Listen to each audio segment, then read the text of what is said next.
Beaucoup de pays, des pays qu'on n'imagine pas, qui étaient soi-disant amis. Ça implique beaucoup de personnes, beaucoup de personnalités à travers le monde. Et on comprend qu'il y avait une grosse machine en fait. De toute façon, un juge l'a déjà vu. C'est lourd, c'est très lourd. Et nous, ça nous a donné beaucoup d'informations, beaucoup de leçons. Pour parler rapidement de la lutte contre la corruption qui bat son plein actuellement au Burkina Faso et qui donne des résultats, mais certains estiment que ce sont de petits poissons qui sont pris pour le moment et que les gros poissons arrivent à ne pas passer à travers les mailles. Vous voulez parler des caméras Kourag? Exactement. Non, les caméras Kourag, ce n'est qu'une partie. Mais attendez, quand l'affaire Tignan, est-ce que c'est caméras Kourag? Mais ce sont des milliards. Vous avez suivi ça quand même, en direct. Mais ce n'est pas la seule affaire, il y a beaucoup d'autres affaires qui se traitent, mais c'est parce qu'il y a certains qui sont médiatisés. Donc il y a des gros poissons très griffes qui sont pris, mais soit le procès n'est pas public, ou bien il y en a aussi qui ont volé, mais qui font ce qu'on appelle la transaction. C'est-à-dire qu'ils remboursent avec des pénalités, c'est les gens des finances qui calculent ça. C'est parce qu'il y a ce mode aussi. Si tu voles et qu'on te prend, alors on peut décider de faire une transaction. Tu payes et avec les pénalités qu'il faut, et ensuite donc s'il y a une peine à encourir, tu vas aussi le faire. Donc il y a beaucoup de procès qui se déroulent et la justice est très chargée actuellement. Mais c'est ce que vous voyez seulement, parce que les petites corruptions entraînent aussi les grandes corruptions. Parce que les petites corruptions frustrent les populations. Ça, vous imaginez quelqu'un qui a un malade à l'hôpital, il sort pour aller chercher un produit urgemment. Alors on l'arrête. Par exemple, on a mis un processus en place, par exemple avec la brigade Laballe, pour qu'on n'arrête plus quelqu'un et prendre son engin, ou bien le garder sur place. Non. Il y a une carte qu'on vous remet et vous partez. Mais si maintenant un agent refuse de faire cela, quelqu'un qui a son enfant, ou bien en tout cas quelqu'un à l'hôpital qui est mourant, il court pour chercher une ordonnance. On a mis un processus en place pour que ce gars-là puisse rapidement avoir ses produits repartir. Mais vous partez par la corruption, vous gardez le gars, contrairement à ce qu'on dit, et vous exigez ce qu'il paye pour vous, votre poche, au lieu de partir. Donc c'est le préjudice que ça peut créer aux populations. C'est pour ça qu'on combat ça aussi. Et c'est ça qu'on a montré publiquement pour que les gens arrêtent. C'est la même chose au niveau des services des domaines, les parcelles et autres. Les gens, vous pouvez partir avec toute votre misère possible, les supplier, mais ils s'en foutent. Pourtant, la grande masse, ce qu'on appelle les serviteurs du peuple, la fonction publique un peu partout, vous êtes là pour servir le peuple.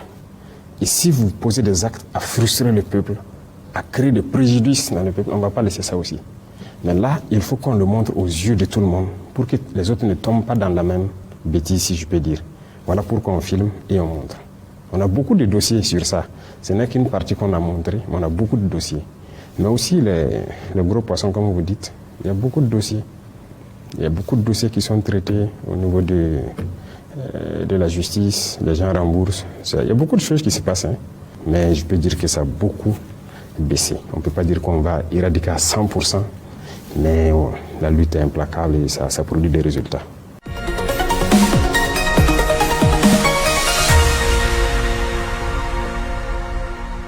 Nous allons donc passer au troisième volet de cet entretien qui est consacré donc au volet économie et développement.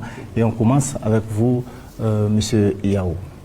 Excellence, le Burkina Faso a atteint des niveaux records en matière de mobilisation des ressources propres en 2025, avec plus de 2300 milliards, en dépit de la situation sécuritaire. Quels sont les leviers qui soutiennent cette mobilisation record? D'accord, merci. La première chose qu'il faut dire sur ça, c'est la ressource humaine. Les félicitations vont à l'endroit donc de nos agents de finances. C'est eux qui ont fait le travail remarquable. Certes, nous avons parlé, nous avons amené des réformes, changé les mentalités. Mais c'est parce qu'ils ont incorporé ces mentalités qu'ils arrivent à faire le travail aussi. Sinon, vous pouvez faire beaucoup de réformes, avoir de beaux textes. C'est vrai qu'il faut prendre des mesures pour la mise en œuvre et tout. Mais si la ressource humaine n'a pas capté le fondement, ils vont toujours chercher des voies et moyens pour contourner et vous n'allez pas avoir de recettes. Donc, comme je dis, c'est d'abord eux qu'il faut féliciter parce qu'ils ont entendu, ils ont compris ce qu'on a dit et ils sont en train d'appliquer les textes qu'on est en train d'adopter. C'est ça qui amène toutes ces recettes-là. Donc, félicitations et je pense que nous sommes en train de continuer les réformes pour que on puisse avoir le maximum de recettes. C'est ça qui permet d'équiper nos forces, de les former, de construire notre pays. Et donc les agents du ministère des Finances ont compris cela. Et ils font vraiment un travail formidable et on continuera de les encourager pour qu'ils continuent à se surpasser. Même dans le même sens que la lutte contre la fraude et tout ça, vous voyez qu'ils sont vraiment en train de s'activer et on les félicite pour ça. Si on ne fait pas ça, on ne peut pas protéger nos industries, on ne peut pas protéger notre économie et tout ce qu'il va. Donc, si ils s'étaient laissés aller dans les anciennes pratiques, on n'aurait pas pu atteindre ce niveau-là. Monsieur le Président, vous avez lancé un gigantesque projet, celui de construction de l'autoroute Ouagabobo. Ça semble être un projet auquel vous tenez. J'y tiens beaucoup et c'est pas, comme je l'ai dit, c'est pas la seule voie qu'on va faire. Mais l'autoroute Ouagabobo, si vous prenez la route de Bobo, regardez depuis 2 ans maintenant le nombre de malheurs qu'on a sur cette route. La route est très petite. Il y a trop d'accidents mortels. Tous les jours, il y a des accidents mortels sur l'axe.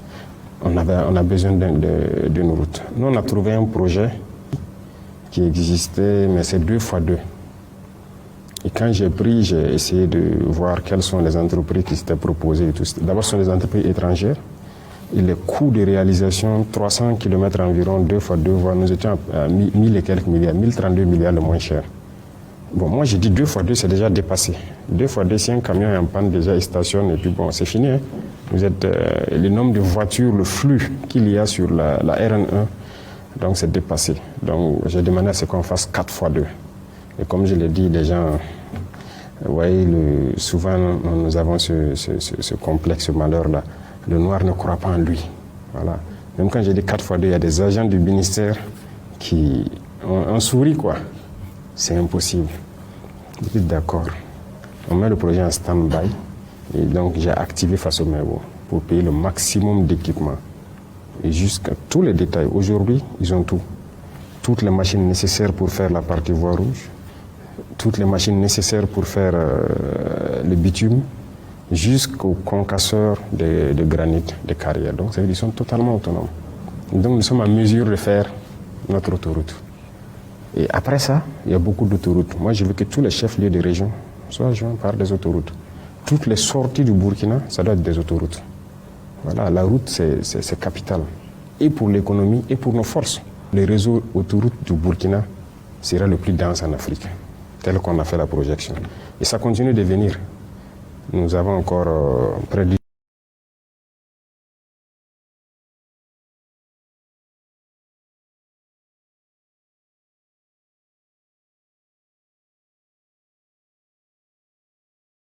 une dizaine de brigades qui doivent venir. Ce qui est venu ne vaut même pas 40% de ce qui doit venir. On va s'équiper sérieusement, faire un bon producteur d'or, ce qui est très important. Et aujourd'hui, vous avez constitué votre réserve d'or. Alors maintenant, Monsieur le Président, quelle est la perspective que cela annonce, la constitution de cette réserve d'or? L'or est une valeur refuge, comme on aime le dire, avec les devises qui ne sont pas stables et tout. Et tout le monde est en train de chercher l'or pour faire une réserve, parce qu'on ne sait jamais. Vous savez, nous, on a connu une petite période en 2023 où on a voulu nous bloquer sur tout. Quand on a voulu payer des drones, nos transactions ne passaient pas. On a cherché des voies et moyens. Parce que, comme nos équipements, on est sorti du canal officiel d'envoyer des trucs à la CEDEAO pour avoir l'autorisation. Quand on dit CEDEAO, c'est ça. Donc, voilà, les Français qui sont là, qui donnent l'autorisation d'acquérir telle arme ou pas. Nous, on ne voulait pas passer par ce canal. Donc, nos transactions aussi ont été bloquées. Avec des arguments qui ne tiennent pas debout. Donc, on est là, la guerre est là. Et on veut des drones, on veut des armes, on ne peut pas. À un moment donné, c'était les hydrocarbures.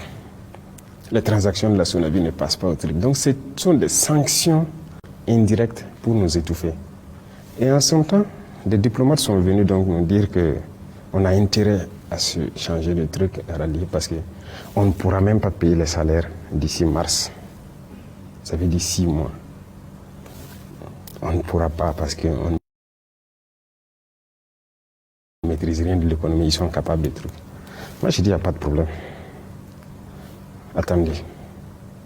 Donc, un jour, j'ai fait bloquer toute la production d'or de toutes les mines J'ai rassemblé tout et j'ai dit aux partenaires de venir chercher l'or et nous envoyer nos drones.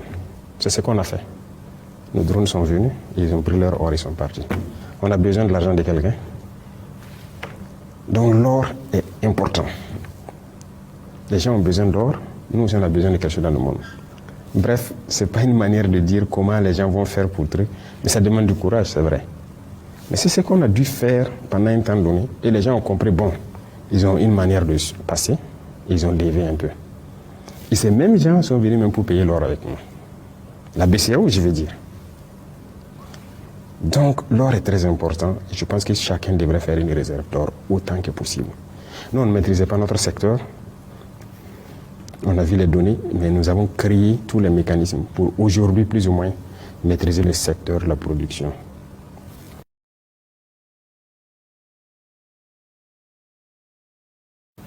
Actuellement, on est en train de prendre des parts dans beaucoup d'unités industrielles qui existent. On a relu les contrats miniers, si on peut dire, et tout. En tout cas, en bonne ambiance avec ces gens qui sont là, qui exploitent. Et le Burkina va tirer profit de son or. Parce que partout en Afrique, c'est ça le problème. Vous êtes les plus pauvres, vous êtes les derniers. Mais pourquoi? Il y a des pays qui ont le pétrole ici en Afrique. Vous partez dans les pays du Golfe, ils ont le pétrole. Ils sont plus développés, maudits. Il faut se poser des questions, les vrais, et changer. Mais si les dirigeants ne veulent pas changer et que les peuples aussi acceptent leurs conditions de misère, bon, qu'est-ce qu'on peut bien faire? Nous ne voulons pas voir notre peuple dans la misère. Nous n'avons pas de pétrole, certes, mais nous avons l'or, le peu que l'or peut faire, ou d'autres ressources. Nous allons l'exploiter à bon escient pour que notre peuple connaisse le bonheur. C'est ça qui est notre cheval de bataille. Il n'y a pas de raison que des gens ont l'or dans le monde là et se développent, et non alors en plus ça ne développe pas. Donc on a fait un bond considérable en matière de maîtrise d'or ces dernières années, et c'est satisfaisant, et on va continuer comme ça, jusqu'à reprendre le contrôle total de notre or. Voilà ce que je peux dire. Justement, Monsieur le Président, est-ce qu'on peut avoir une idée de la quantité qui constitue la réserve d'or du Burkina actuellement? Non, je ne peux pas vous dire ça. Ce n'est pas quelque chose qui se dit publiquement. Oui. C'est quelque chose qui se garde secret. Même les pays qui prétendent, on vous dit qu'il a combien de tonnes d'or, quoi. C'est pas vrai, la réalité, ce n'est pas ça. On ne vous dira jamais exactement. Parce que si on sait exactement quelle quantité d'or vous avez en réserve, ça veut dire qu'on connaît vos capacités d'échange et tout. On peut anticiper sur beaucoup de choses sur vous. Et puis, ce n'est pas qu'on a fait, on est en train de faire. J'ai dit au ministre, tous les jours que Dieu fait et que c'est possible de payer l'or. Donc chaque semaine, on continue de payer pour faire des réserves. Voilà. Et ça, c'est pour que quand on va vouloir traiter avec tout le monde, qu'on nous respecte.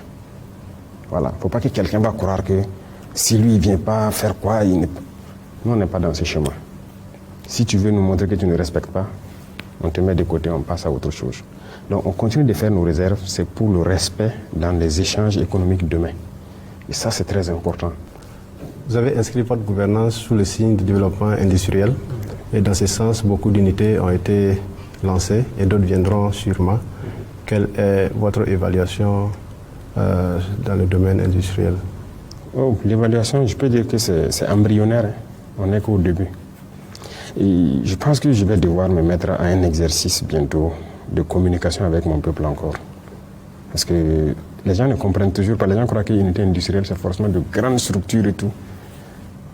Les jeunes peuvent créer des petites unités industrielles, mais très importantes. Vous voyez, par exemple, je prends, quand vous vous levez le matin, la petite cuillère que vous avez dans votre café là, qui fabrique ça au Burkina? Vous en connaissez? On ne peut pas fabriquer? Sûrement de petites machines qu'il faut payer et que les jeunes se forment un peu dessus et peuvent fabriquer. Ça fait une entreprise aussi, non? Il faut que nous regardions d'abord notre quotidien. Qu'est-ce qu'on fait tous les jours? Qu'est-ce qui est dans notre quotidien? Et c'est là-bas qu'il faut puiser des idées. Tout ce qu'on avait l'art d'importer. Et que les jeunes puissent dire, ok, ça là on importe, et on ne fabrique pas ici, ou on ne fabrique pas assez. Moi je vais me lancer sur ça. Monter un projet sur ça, chercher la connaissance sur ça, et nous allons essayer de les accompagner. Donc l'industrie, ce n'est qu'embryonnaire. On est au début. Actuellement, on a attaqué des secteurs qui nous permettent d'être un peu souverains. Parce que vous voyez, tout est importé ici. quand je parlais d'abord ce que nous consommons. Aujourd'hui, nous avons lancé par exemple la culture de blé. Et nous avons des usines qui font la farine de blé, et toute qualité de farine qui peut faire le pain, les biscuits et tout autre. Mais avant, on partait importer la farine. Quand on a interdit l'importation, les gens ont fait des usines, mais ils partent payer le blé et ils viennent transformer. Mais aujourd'hui, on veut cultiver le blé pour pouvoir le faire. Vous savez quelle masse d'argent on conserve? Et parallèlement à ça, il y a des usines on a aidé des gens à financer, qui vont ouvrir bientôt, qui vont fabriquer tout ce qui est pâtes alimentaires, les spaghettis, les trucs. Tout ça, on importe, non? Quand on prend nos pâtes, ça vient d'ailleurs. On ne fabrique pas ici. Mais ça, c'est notre consommation. Ça sera internalisé. Le riz, ça, on a déjà fait un bond incroyable. On cultive beaucoup, mais on a encouragé les gens à faire beaucoup d'unités de transformation. Il y a beaucoup de qualités de riz burkinabé aujourd'hui. C'est ce que nous consommons. Prenez le maïs, le couscous. On cultivait le maïs et on exporte brut. Ensuite, on part payer du couscous ailleurs et on vient inonder nos marchés. Là, ça ne va pas.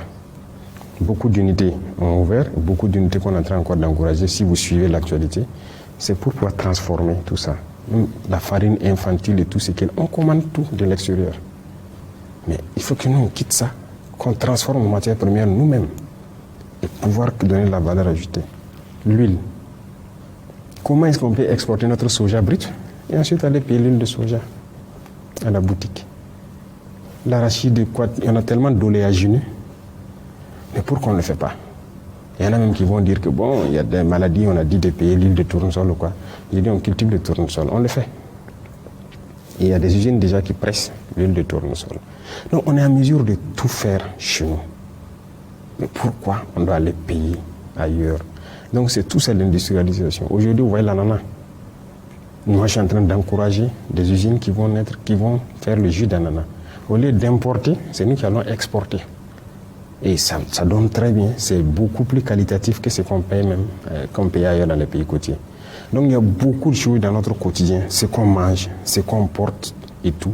Et quand on se lève le matin, on doit pouvoir se regarder, ok, moi j'ai porté ça, ça c'est importé. J'ai dit non, on va faire une usine qui va partir du coton jusqu'à ça. Ça sera prêt cette année 2026, s'il plaît à Dieu. Donc moi je ne veux plus être habillé par un fil qui vient de l'extérieur.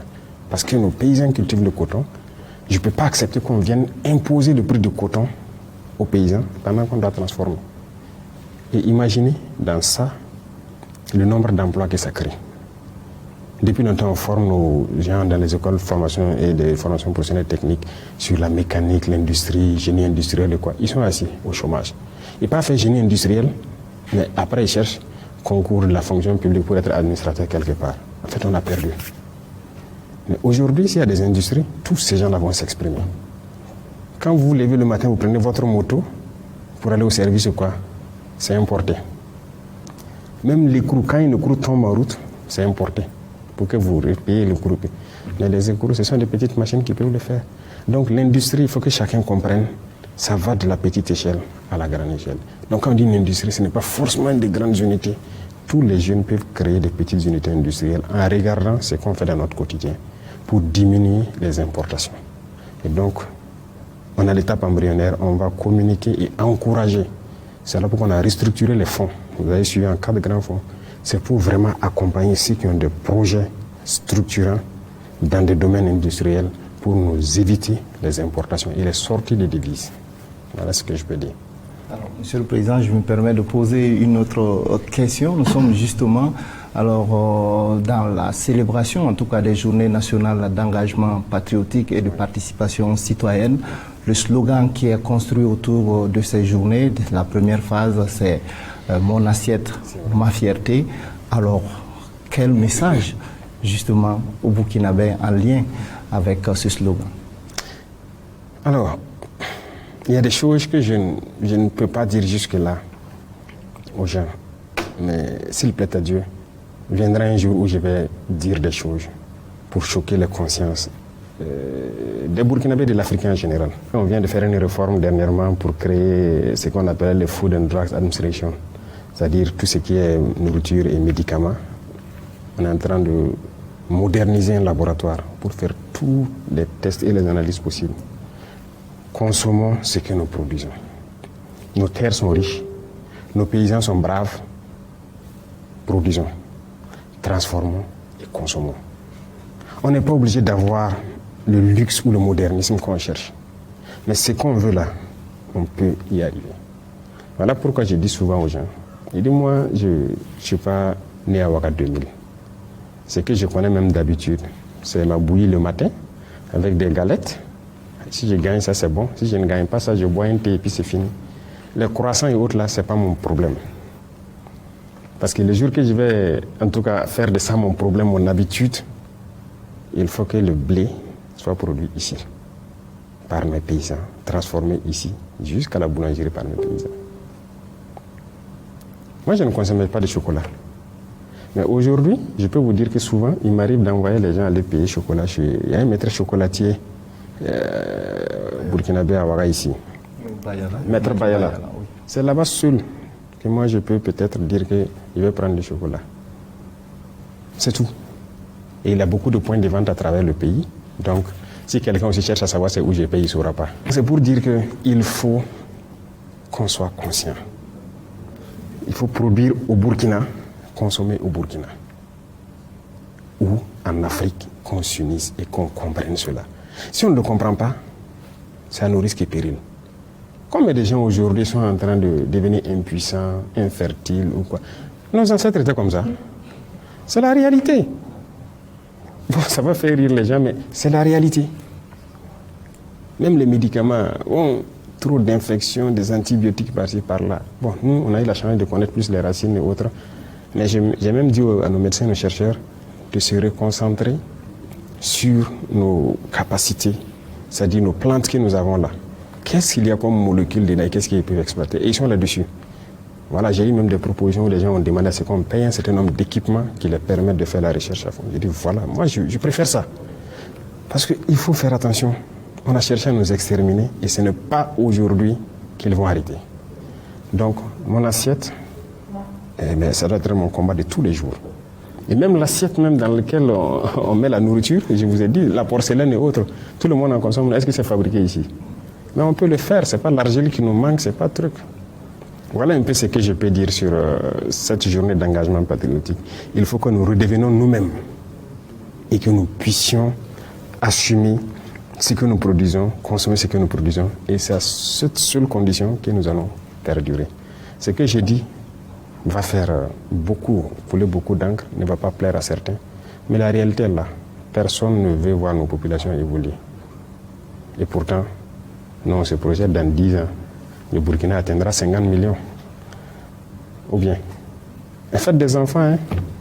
On en a besoin. Les terres sont riches et il faut, voilà, on va travailler. Et c'est surtout ça. Donc, voilà un peu ce qui a motivé et on va continuer dans ce sens. Monsieur le Président, le Burkina avance en tout cas à grands pas sur le chemin de l'autosuffisance, de l'industrialisation. Mais comme vous l'avez dit, il faut beaucoup produire localement. Et pour pouvoir produire, il faut que les industriels et les producteurs locaux puissent être appuyés. Où en êtes-vous avec l'allègement de la dette intérieure, le poids de la dette intérieure? Oui, là, on a fait beaucoup d'efforts quand même. On a fait beaucoup d'efforts. Je me rappelle en 2022, c'était une question cruciale. Chaque fois, c'est des plaintes et tout. Donc, finalement, j'ai demandé à voir la situation. Quand le ministre qui était nouvellement nommé a pris, il a dit « Ah, il y a des dettes de plusieurs années. Des entreprises qui ont fait des pressions. Il y a des entreprises qui étaient en train de couler même. » Je dis « Mais là, c'est pas simple. Pourtant, nous, on doit financer notre guerre. On doit payer des équipements, nous, on doit trucs. » Alors, j'ai dit « Ce qu'on va faire, au premier semestre, on va se concentrer, payer beaucoup d'équipements. Et on va se réorganiser. Dans un trimestre, voilà des textes qu'on va prendre pour, voilà non, en termes de taxes et tout ça là, on a essayé de faire un travail. Et à partir donc du deuxième trimestre 2023, il faut grouiller de sorte que quand on finit l'année 2023, qu'il n'y ait plus de dettes de 2022. Il n'y a que des dettes de 2023. On a essayé, mais il y avait des grandes entreprises toujours qui avaient des dettes de 2022 qu'on n'a pas pu payer. Et petit à petit, je suis ça, en fin d'année, est-ce qu'il y a des dettes de l'année N-1? Donc, quand je prends 2025, en décembre 2025, il n'y avait aucune dette de l'année N-1. Au contraire, j'ai dit de prioriser les entreprises qui n'ont pas trop de grosses factures. Et donc, ça, souvent 3 mois, maximum 6 mois, on éponge ça. Donc, ce qui veut dire qu'on a quitté un volume de dette intérieure de plusieurs centaines de milliards qui traînait des années et on a pu rattraper tout aujourd'hui où je parle. Donc, il y a des grandes entreprises toujours qui peuvent avoir des factures qui vont durer jusqu'à 6 mois. Ça, bon, on se dit que quand on regarde leur chiffre d'affaires et tout, ils peuvent tourner avec. Mais on fait l'effort pour que les petites entreprises, il n'y ait pas de dette qui puisse traîner pour les permettre de fonctionner. Donc, de gros efforts ont été faits et on continue de suivre ça en tout cas pas à pas. Voilà. Alors, Excellence, l'énergie joue quand même un grand rôle dans le développement industriel. Cette année, on constate qu'il y a plus de délestage par rapport à l'année passée. Alors, les gens se posent la question de savoir qu'est-ce qui est fait pour mettre fin à cette situation. Alors, comme je l'ai dit, la souveraineté énergétique, on vient de très loin. Il y a beaucoup de choses qui sont faites. Mais regardez, on a lancé plusieurs projets cette année. Et nous, on espérait avoir tous nos groupes électrogènes avant janvier. Hein. Mais si vous avez constaté, il y a des groupes qui sont rentrés il n'y a même pas quelques jours. Hein.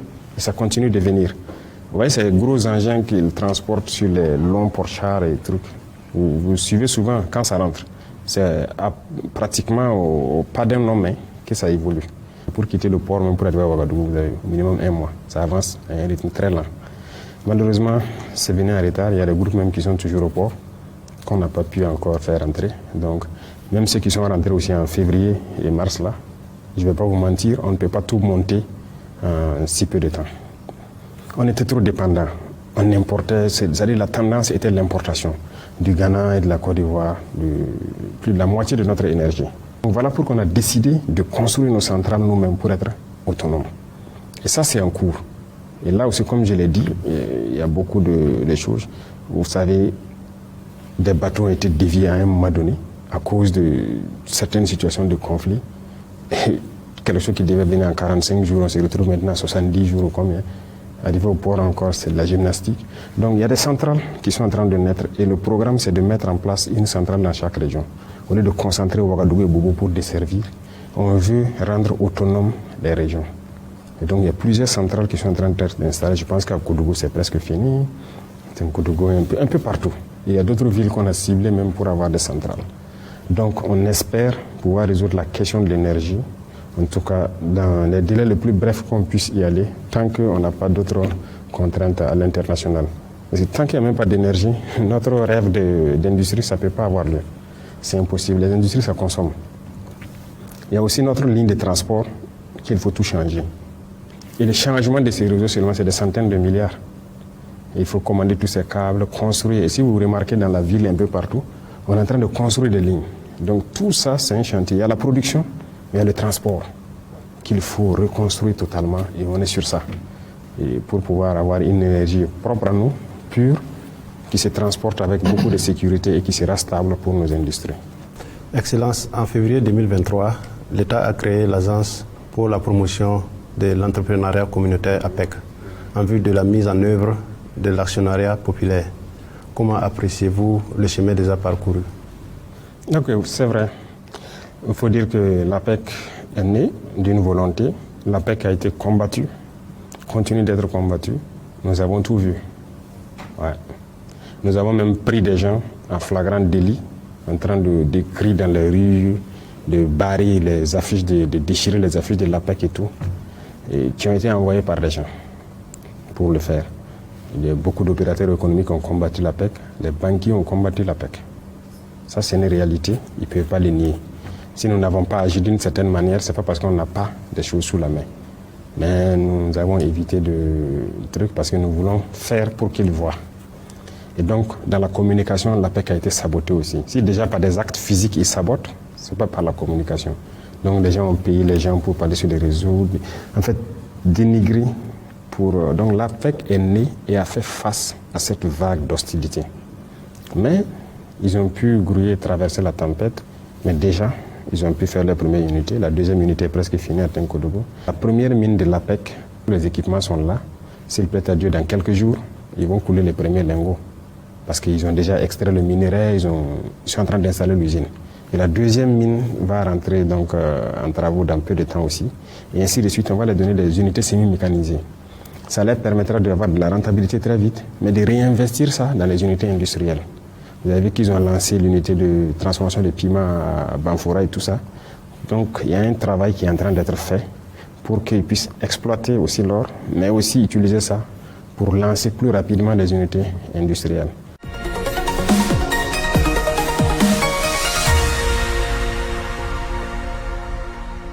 Monsieur le Président, au mois de décembre dernier, vous avez pris les commandes donc, de la présidence de l'AES et vous avez beaucoup de priorités, vous avez vraiment beaucoup de choses à faire. Et aujourd'hui, peut-on savoir un peu, 3 mois après, quelles sont vraiment les grandes priorités de votre mandat, puisque le mandat, c'est 1 an? Déjà, je pense que vous avez eu connaissance de la feuille de route, je suppose. Les experts se sont réunis, se sont mis d'accord sur une feuille de route et c'est ce qu'on va essayer de dérouler. Dans quelques jours, les chefs d'état-major doivent être là pour les premières grandes opérations. Il faut que la force ait ses vecteurs. Là, si elle décide d'intervenir quelque part, c'est avec tous ses moyens.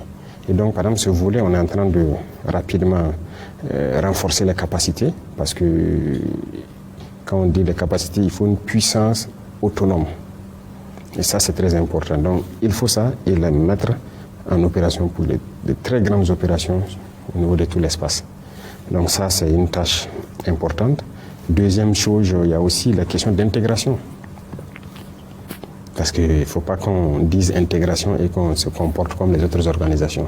L'intégration doit être réelle. Et ça, je suis en train de préparer un texte pour qu'on mette les bouchées doubles et empêcher les tracasseries entre nos différents pays, que ce soit aux frontières ou à l'intérieur, parce qu'il ne faut pas se faire de l'illusion hypocrite des autres organisations africaines là. Quand on dit intégration, c'est intégration. On a beaucoup de retours aux frontières, les gens sont emmerdés. À l'intérieur des pays, même souvent, les gens sont emmerdés. Donc ça, moi j'ai réfléchi à un mécanisme pour qu'on mette fin à ça. Et il faut que les forces des 3 pays soient ensemble dans tous les pays. Dans les ambassades, dans les frontières, on va faire ce mécanisme. Et qu'on lutte efficacement contre la corruption. Si un agent se fait prendre dans la corruption, dans le passage ou bien dans les contrôles, il faut qu'on ait le courage de le mater avec la dernière énergie, le radier, parce qu'il ne mérite même pas de porter notre tenue. Et l'autre volet, c'est l'économie, le développement. Je pense qu'il y a un bon nombre de chantiers qu'on est en train de mettre en œuvre. Et ça, c'est une bataille, parce que c'est l'économie qui tient le monde. Et là aussi, nous avons un gros challenge qu'on va relever sur le plateau de Dieu. Excellence, le 12 mars dernier, le Parlement européen a adopté une résolution pour la libération de l'ex-président Mohamed Bazoum. Vous avez déjà produit un communiqué. Est-ce qu'il s'agit d'une ingérence dans les affaires de la Confédération? Forcément une ingérence. Le Niger appartient à l'Union européenne. Ils n'ont qu'à rester tranquilles chez eux. Est-ce que nous, on s'est déjà ingéré dans leurs affaires?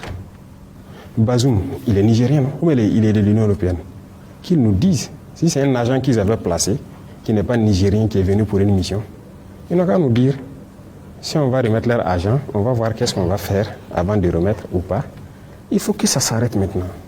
Que les gens arrêtent de se comporter comme si on était au temps de la colonisation. Et c'est ça aussi que nous sommes en train de décrire, de combattre avec beaucoup de dirigeants africains. Et regardez-nous. Même l'Union africaine, ça n'appartient pas aux Africains. Ils sont dictés. Ce qu'on dit de faire, ils font. On dit de faire tel communiqué, ils font. Même le bâtiment de l'Union africaine, vous savez que ce n'est pas construit par les Africains. On n'a pas honte. Et tant qu'on va montrer cette posture-là, ils vont continuer à se comporter comme ça. Parlement de l'Union européenne. Mais occupez-vous des problèmes de l'Union européenne. Les populations là-bas ne souffrent pas. Les paysans là-bas souffrent. On les voit, ils bastonnent leurs paysans dans les rues, avec des accords bizarres. Ils n'arrivent même plus à survivre. Des gens se suicident là-bas. Mais occupez-vous de vos problèmes. Luttez contre vos oligarchies qui appauvrissent vos populations. Au lieu de venir ici dire que, hey, ils n'auront plus l'énergie d'Afrique. En tout cas, si c'est de chez nous ici, là, on va se battre pour qu'il n'y ait plus rien ici. Si vous voulez, vous venez vous coopérer en bonne et due forme. Si c'est pour venir nous piller là, jamais. C'est ça, la bataille, c'est l'énergie. L'uranium, le pétrole, même notre or. C'est ça la bataille. Pendant longtemps, vous avez pillé là-bas. Et voilà, et ils sont dans le noir. Vous êtes dans la lumière, vous faites tout ce que vous voulez. Mais attendez. Ok, on se prépare. Monsieur le Président, au sein de l'AES, c'est une vision commune, on parle de la même voix et ce sont des actions communes qui sont menées ensemble. Cela a été constaté à plusieurs reprises. J'aimerais juste savoir au plan diplomatique, est-ce que quelque part le bilatéral peut-il primer sur le confédéral? Alors, là-bas, il faut que peut-être on soit un peu plus tranchant pour dire que c'est vrai, c'est une confédération. Chaque pays peut développer ses relations bilatérales et tout, mais quelque part, si ça doit avoir un impact sur la confédération, il faut qu'on puisse freiner. Et là, ça demande de la sincérité d'abord entre nos dirigeants, de la sincérité dans nos politiques, internes, pour pouvoir éviter qu'un cheval de Troie ne se glisse à travers une coopération bilatérale dans l'organisation. C'est un sujet qui est d'actualité, que nous-mêmes nous sommes en train on se concerte là-dessus, et je pense que d'ici là, on aura une résolution très claire là-dessus pour que le bilatéral ne prime pas sur le confédéral. Excellence, l'agence d'exécution de l'AES est aussi l'un des instruments les plus attendus. Alors, qu'en est-il, où en êtes-vous avec la mise en place de cette agence? Oui, on est en train même de modifier le dédié agent d'exécution. Nous voulons que ce soit comme un bureau. Si vous suivez dans la feuille de route, vous allez voir qu'on n'a pas mis agent d'exécution, je pense. Il y avait dit de mettre une agent d'étude parce qu'il faut encore restructurer et armer pour être une force de proposition. Voilà. En termes d'agriculture, qu'est-ce qu'on devrait faire les trois pays? Parce que c'est pas évident que tout le monde produise la même chose. De toute façon, même pas le même climat même. Donc, il peut y avoir des choses qui peuvent être produites dans un pays, d'autres dans l'autre, maximiser. Et après, le plus important, c'est le marché qu'on va fédérer. Je pense que c'est une meilleure formule qu'une agence d'exécution. Je sais que beaucoup d'actions sont faites, il y a la force commune dont vous avez parlé, mais est-ce que quelque part, Monsieur le Président, aujourd'hui, il ne serait pas temps qu'on puisse voir également au plan confédéral ce processus de dialogue doctrinal afin de désintoxiquer un peu tous ces jeunes qui sont endoctrinés, alors qu'au fond, on parle de la religion, mais ces terroristes-là ne sont pas des religieux en tant que tels. Oui, il faut un travail, mais nous essayons nous-mêmes de communiquer beaucoup sur ça, pour que les jeunes comprennent. Et quand nous montrons même les images de certaines opérations et tout, c'est pour que les jeunes comprennent qu'il n'y a pas d'avenir. Mais vous savez, le travail d'endoctrinement de l'Afrique a été profond. A été très profond. Quoi qu'on dise, il y a plein de jeunes qui rejoignent ces mouvements terroristes-là au nom de la religion. Ça, c'est une réalité indéniable. Si on passe à côté, on ne se dit pas cette vérité, on aurait échoué. Donc il faut qu'on mette même les leaders religieux aussi sur le travail. Ici, nous avons mis les gens sur un projet de discours alternatif. Et on va le corriger, on va imposer un discours. C'est ça qui doit être prêché partout. Parce que l'extrémisme est dangereux. Et c'est l'extrémisme qui amène les gens à rentrer dans ce genre de mouvement. Ils sont nombreux là-bas qui y croient.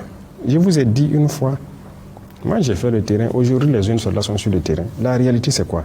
Vous ne pouvez pas détruire une base terroriste sans trouver des livres coraniques. Pourquoi? C'est stratifié là-bas.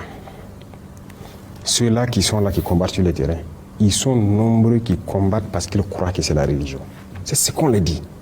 Et leurs chefs les endoctrinent pour ça. Les imams viennent un peu de partout, les faire des prêches dans la brousse là, pour les endoctriner dans le sens de la religion et faire comprendre que les autres sont des mécréants, il faut les tuer. Et c'est ça. Ils ont ces livres-là dans la brousse, ils lisent.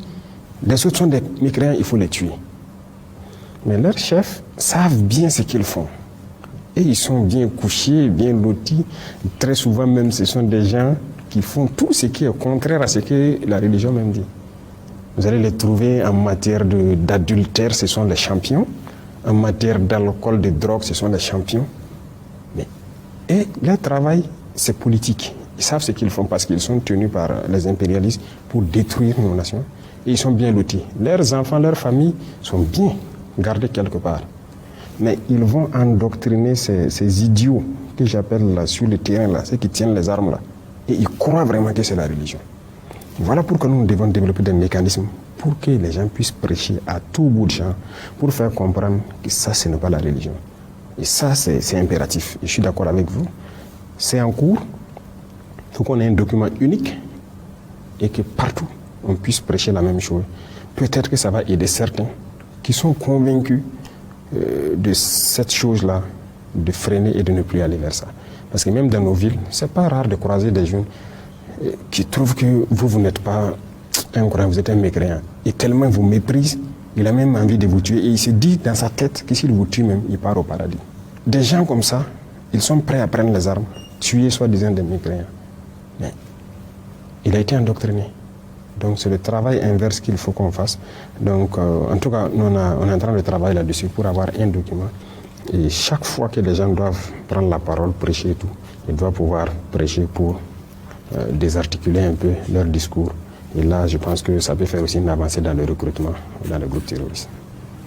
Oui, Monsieur le Président, peut-être une dernière question sur ce volet avec ce qui se passe aujourd'hui au Moyen-Orient, notamment au détroit d'Ormuz. Est-ce qu'il y a des possibilités que la fermeture et la guerre, la fermeture de ce détroit et bien entendu la guerre qui s'y mène puisse avoir des conséquences sur nos économies, les économies de pays de l'AES, notamment en ce qui concerne le pétrole? Oui, forcément. Il y a déjà des conséquences. Alors, au Burkina, on essaie de continuer. Vous savez que c'est subventionné tout ce qui est essence, gasoil, gaz et tout. En fait, le prix auquel on paye, ce n'est pas le prix auquel on vend aux populations. Donc l'État subventionne. Et l'État subventionne, c'est à travers quoi? Ce sont nos propres richesses qu'on exploite là encore. C'est ça qu'on essaie aussi de garantir pour subventionner ce genre d'hydrocarbures. Il y a déjà des conséquences. Le prix du baril est monté. La ressource même se fait rare parce que les pays maintenant qui arrivent à exporter aussi ont augmenté le prix. Donc on paye beaucoup plus cher. Mais bon, nous on a essayé de contenir, de toujours maintenir les mêmes prix, que ce soit au niveau du gaz ou au niveau de l'essence. Et nous espérons que la situation se résolve. Sinon, s'il y a un coût sur l'énergie, il y a forcément un coût sur l'industrie, un coût sur les matières premières, un coût sur tout ce qui est importé, parce que le transport devient plus complexe. Donc tout augmente normalement. Mais jusque-là, nous faisons des efforts pour que les populations ne ressentent pas les effets de cette guerre. Parce que nous, malheureusement, nous ne produisons pas de pétrole, mais à l'espace confédéral, le Niger en tout cas est en exploitation. Il y a un projet d'ailleurs qu'on a mis sur la table pour voir comment est-ce qu'il ne faut pas que nous on se concentre sur notre production ici. Et en tout cas, on attend des propositions de la part du Niger qui dispose de la ressource. Comment est-ce qu'il faut qu'on développe peut-être des raffineries très grandes pour exploiter ce qui est dans notre sous-sol pour nos populations et tout. Là, ne plus dépendre de l'importation. Sinon, quand un pays produit du pétrole et encore réimporte des produits pétroliers, bon, c'est un peu bizarre. Mais en Afrique, c'est la mode. Tous les pays africains qui produisent du pétrole, la plupart importent du pétrole. Parce qu'on exporte brut et on réimporte. L'énergie, c'est la base de tout. Hein. Même les engrais. Vous voyez que les engrais, le prix va monter parce que beaucoup étaient importés à partir de ces pays-là. Mais le prix va monter. Donc, mais on essaie de contenir toujours, sinon ça a un impact considérable sur nos économies. Ça, c'est une réalité. D'accord, vraiment merci Monsieur le Président. Donc nous sommes au terme de ce premier tableau, si je peux m'exprimer ainsi. Merci à vous, donc chers confrères, donc pour toutes les questions donc adressées au chef de l'État. On va vous permettre donc de vous retirer pour permettre donc à la deuxième équipe qui constitue le deuxième tableau de s'installer.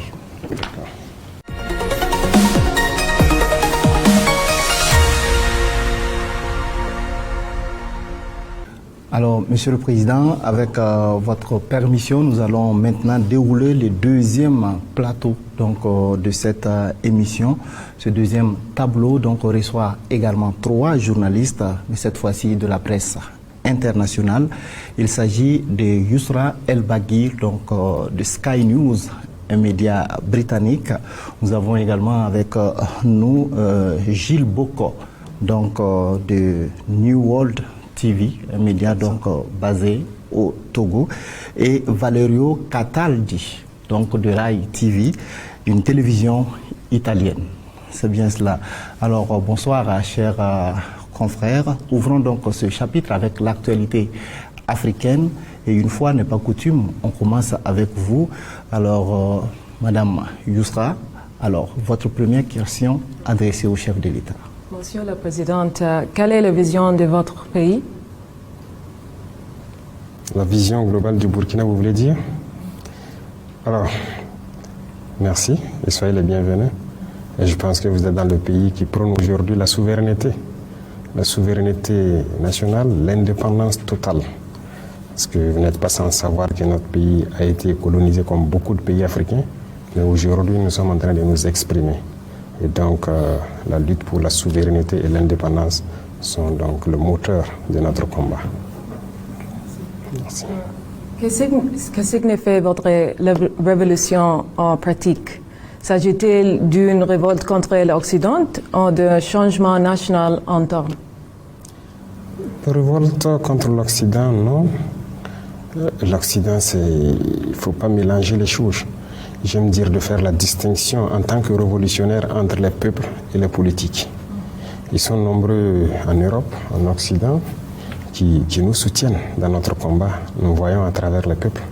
Et nous voyons même à travers vos plateaux télé et tout, beaucoup de gens qui interviennent, qui soutiennent notre combat de liberté. Et je pense que tout le monde y a intérêt. Mais maintenant, les politiques de certains pays peuvent être opposés à notre idéologie. Et la révolution, logiquement, va combattre cette idéologie. Parce que nous voulons nous affirmer. Et il y en a qui ne veulent pas qu'on s'affirme, qui veulent nous maintenir dans l'esclavage, dans l'aliénation. Non, la révolution combat cela. Donc voilà un peu notre ligne de conduite. Voilà. Oui, alors M. Boko. La première question, comment définissez-vous la contribution spécifique du Togo à la consolidation de l'Alliance des États du Sahel? Considérez-vous le Togo comme un partenaire stratégique de cette nouvelle architecture, bien qu'il ne soit pas membre de l'AES? Le Togo est un pays, en tout cas je tenais à remercier beaucoup le peuple togolais et leurs autorités. Je peux dire que le Togo est un partenaire plus que stratégique. Moi je ne parle pas de partenaire stratégique, je parle de pays, de frères. Parce que lorsque des gens cherchent à vous étouffer, à vous tuer, et qu'un frère peut vous aider, je pense que la fraternité ne dépasse pas cela. Et pendant des moments difficiles, le Togo a toujours pris sa position. Et jusqu'à aujourd'hui, le Togo a sa position, sa ligne de conduite qui soutient l'AES. Et donc c'est un pays frère, c'est plus qu'un partenaire. Voilà ce que je peux dire. Et le Togo a posé beaucoup d'actes, que ce soit sur le volet économique à travers donc la route maritime, certes, mais même dans le volet de la défense. Le Burkina Faso, par exemple, et le Togo, nous avons une coopération très étroite dans la lutte contre le terrorisme et tout. Et ça, il faut s'en féliciter. Nous sommes au-delà de ce que les gens peuvent imaginer, je le disais souvent. Aujourd'hui, les deux armées, les réponses les unes envers les autres et les planifications ne sont plus au niveau étatique. Ce n'est pas comme avant quand un avion au Burkina doit intervenir ou bien un avion togolais doit intervenir. Il faut qu'on appelle jusqu'à la présidence, avoir les autorisations de traverser les frontières. Non, c'est au niveau local. Ce n'est même pas l'état-major, c'est carrément au niveau local. Donc les forces cohabitent et tout. Donc vous voyez que c'est un partenariat exceptionnel. C'est de la fraternité, c'est tout ce qu'on demande. Et ce partenariat s'est renforcé, peut-être sans doute avec l'extradition de l'ancien président Paul-Henri Sandaogo Damiba. Oui, renforcer, c'est trop dit. C'était déjà fort. Ce n'est qu'une suite logique. Le Togo ne peut pas être en fraternité avec nous et laisser sur son sol quelqu'un qui cherche à détruire ses frères.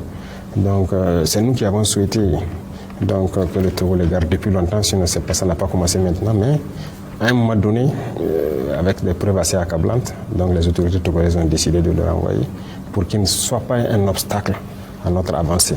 Donc ça aussi, c'est à saluer. Vous l'avez déjà rencontré depuis son extradition, en tête à tête? Pourquoi? Non, je n'ai pas à le faire. Il est entre les mains de la justice, il entend des tout. Et je ne l'ai pas fait. Excellence, on dénombre au moins 5 tentatives de coup d'État contre vous. Qui veut vous tuer et pourquoi? Vous avez dénombré 5, il y en a beaucoup plus. Il y en a beaucoup plus, c'est ce qui est peut-être dévoilé. Tous les jours, il y a des gens qui cherchent coûte que coûte à ce que nous ne soyons pas là. Ceux-là qui veulent nous voir disparaître, ce sont ceux-là que nous appelons les esclaves de salon. Ce sont ceux-là qui vendent l'Afrique, qui ne veulent pas que l'Afrique soit libre. ce sont très souvent des Africains qui sont aliénés et qui sont exploités. Nous sommes de ces dirigeants qui veulent créer les conditions pour que nos jeunes travaillent ici, au lieu d'aller se rester dans les rues des autres à mendier. Et très souvent, il y en a qui arrivent à des comportements pas en tout cas sains dans vos sociétés là-bas. Nous ne voulons pas voir ça. L'Africain n'est pas un sous-homme. Mais dans ce même cadre, les pays qui nous colonisent, qui veulent nous voir dans l'esclavage, qui veulent nous maintenir, ont leurs suppôts ici, leurs valets locaux, leurs répondants. Et ces gens sont prêts à tout pour nous voir éliminés. Et voilà malheureusement le contexte de l'Afrique. Et ces individus, tous les jours que Dieu fait, lorsque nous sommes vivants, ils ne sont pas contents. Et donc c'est un combat permanent et continuel. Qui sont les impérialistes? Les impérialistes, il n'y a pas un visage qu'on peut coller. C'est une mentalité. Ce n'est pas une question de couleur de peau. Je le disais tout de suite. Les peuples européens nous soutiennent beaucoup. Beaucoup de dirigeants européens nous soutiennent même d'ailleurs. J'ai entendu donc notamment un de vos dirigeants qui depuis longtemps a sonné la sonnette d'alarme, qui a dit que le fait que la France exploite l'Afrique avec son franc CFA et tout crée ces vagues de migration vers les pays européens, notamment vers l'Italie. Elle a parfaitement raison. C'est la situation comme ça.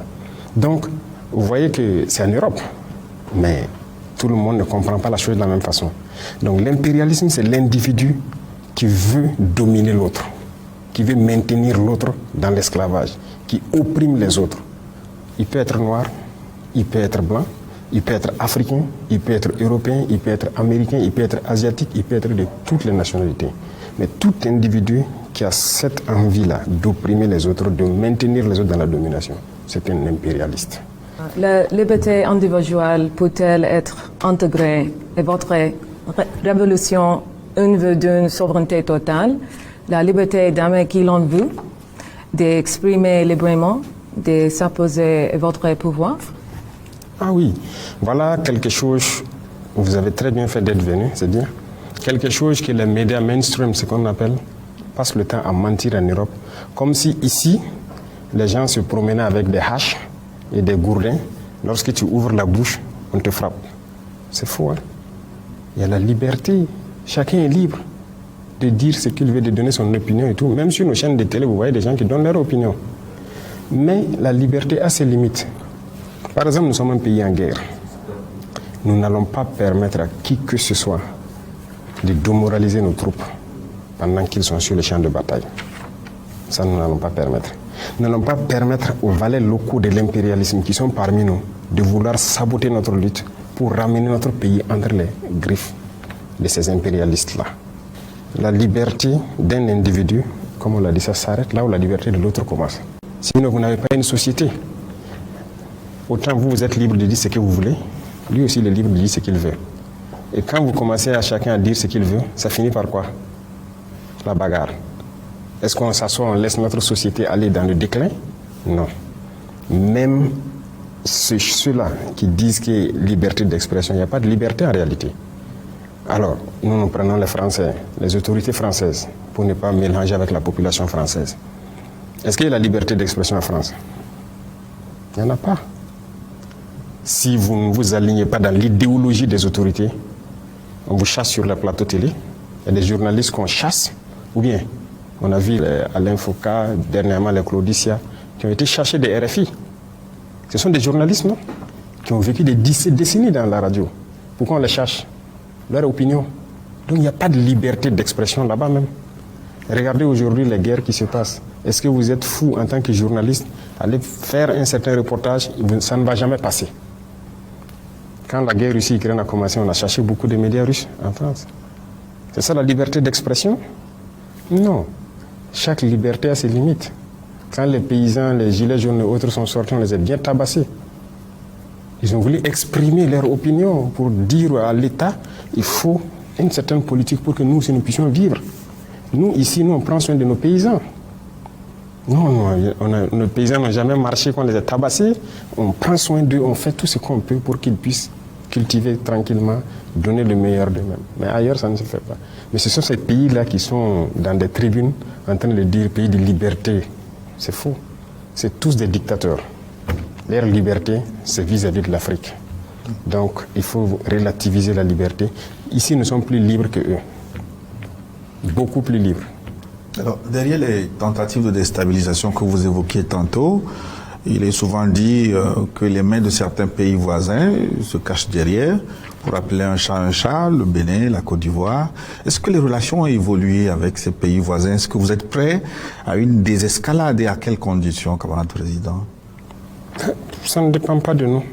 C'est eux qui ont lancé l'hostilité. Je vous rappelle quelque chose. Quand nous sommes arrivés, nous n'avons pas de problème avec quelqu'un. On a communiqué avec tout le monde, on a fréquenté tout le monde et tout. Mais c'est un jour, par exemple, j'étais assis. Le ministre de la Défense me dit que les Ivoiriens ont envoyé une note de retirer tous leurs élèves de nos écoles. L'académie, le PMK, l'ENSO, vous voyez. Mais je dis, mais il y a quoi? Et puis ils retirent tous leurs élèves officiers et sous-officiers et tout. Aucune explication. Il dit, mais préparez donc à la réciprocité pour faire venir nos enfants, parce qu'on ne sait pas qu'est-ce qu'ils ont derrière la tête et qu'ils font cela. Voilà le point de départ. Le premier acte posé par les Ivoiriens. Nous aussi, on a fait rentrer donc nos élèves et on a laissé partir les élèves. Et petit à petit, on a commencé à voir les actes d'hostilité vis-à-vis de nous. Pas de souci. On prend le Bénin et autres. Nous, on n'a pas provoqué quelqu'un. Mais on a tous vu, quand encore ils ont voulu transporter une guerre dans notre région, mais qui était au devant? Le président Ouattara est sorti qu'il va envoyer un bataillon, il a tout préparé et tout. Nous attendons son bataillon toujours. Le président Bénin a dit qu'il faut la force, ils vont faire la force, ils vont faire la guerre. Nous attendons. Nous sommes prêts à faire la guerre aussi. Il n'y a pas de désescalade possible tant que les mentalités sont comme ça. Celui qui cherche, il va trouver. Donc ce n'est pas nous qui avons commencé. Si les gens ne sont pas assez intelligents pour laisser encore les impérialistes venir les dire « tuez-vous entre frères noirs », qu'on y aille. Si c'est la solution pour atteindre l'indépendance, nous sommes prêts. Mais personne ne va nous asservir encore. Nous sommes prêts à cela. Nous nous battons. Nous nous battons déjà. Parce que le terrorisme, c'est une manifestation de l'impérialisme. Donc, ne parlez pas de désescalade tant que la mentalité n'a pas changé. Il y a des gens, chaque mois ou chaque 2 mois, il faut qu'ils courent aller à Paris, aller prendre les ordres. Et revenir pour appliquer. Ils ne sont pas libres. Ils ne sont pas libres. Nous, par contre, personne ne nous dicte ce qu'on doit faire. On gouverne en fonction de nos populations, du besoin de nos populations. Nos populations ont besoin d'eau, on fait tout pour donner l'eau. Ils ont besoin d'avoir l'autosuffisance de manger à leur faim, on fait tout pour cela. Nos populations ont besoin de sécurité, on se bat pour les donner de la sécurité. Ils ont besoin de routes, de développement, c'est ce qu'on se bat pour faire. Mais nous ne partons pas chez quelqu'un, aller prendre des ordres, il faut donner le marché de route à telle entreprise, donne tel truc à telle entreprise ou quoi. Ce sont des esclaves en fait.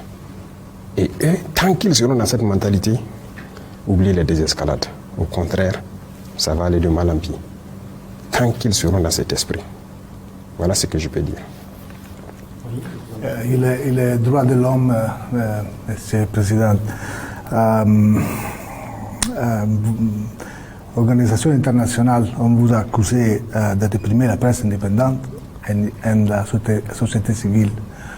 Y a-t-il une place pour les droits de l'homme au Burkina Faso? Il y a les droits de l'homme au Burkina, c'est quoi ils appellent les droits de l'homme? Mais moi je ne sais pas ce qu'eux ils pensent. Vous savez, personne ne va venir ici financer des gens, les endoctriner pour détruire nos pays. Ça n'aura pas lieu. Vous savez, il y a combien d'ONG au Burkina? Vous pouvez imaginer, faites des recherches. C'est même pas des centaines, hein. C'est beaucoup. Je ne vais pas vous donner de nom. Faites des recherches. Cherchez chaque ONG fait quoi. Vous croyez vraiment que c'est